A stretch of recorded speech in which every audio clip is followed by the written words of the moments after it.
This is why the idea of a trilateral meeting is very important, because this is the only way to fix it. And by the way, I think as a follow-up, we would need probably a quadrilateral meeting, because when we speak about security guarantees, we speak about the whole security of the European continent. And this is why we are all united here with Ukraine on this matter. In order to organize such a trilateral meeting, your idea to ask for a truce or a ceasefire, at least to stop the killings, as we discussed, is a necessity. We're going to try and work out a trilat after that and see if we can.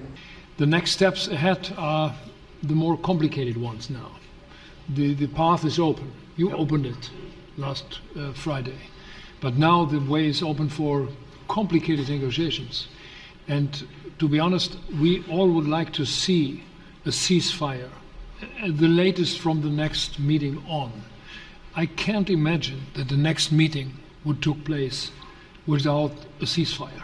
So let's work on that, and let's try to put pressure on Russia, because the credibility of these efforts we are undertaking today, are depending on at least a ceasefire from the beginning of the serious negotiations from next step on. So I would like to emphasize this aspect and would like to see a ceasefire from the next meeting, which should be a trilateral meeting wherever it takes place.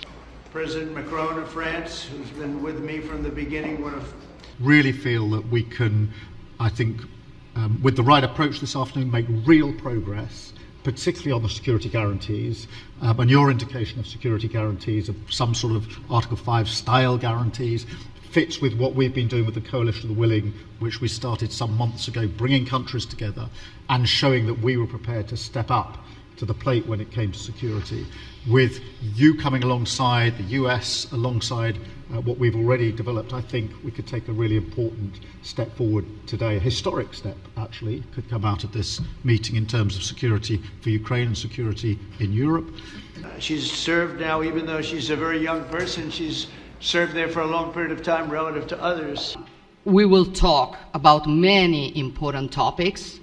The first one is security guarantees, how to be sure that it won't happen again, which is the precondition of every kind of peace.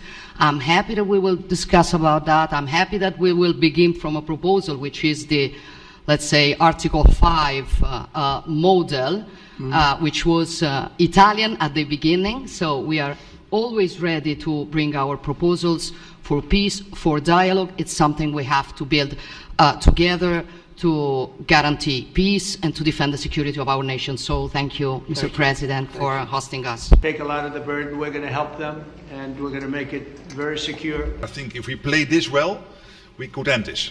And we have to end this. We have to stop the killing. We have to stop the destruction of Ukraine's infrastructure. It is a terrible war. So I'm really excited. And let's make the best out of today and make sure that from today onwards, we get this thing to an end as soon as possible. I really want to thank you for your leadership. And now we are here to work together with you on a just and lasting peace for Ukraine. Stop the killing. This is really our common interest, stop the killing. And indeed, it's very good to hear that we're working on the security guarantees, Article 5 lies security guarantees, so important.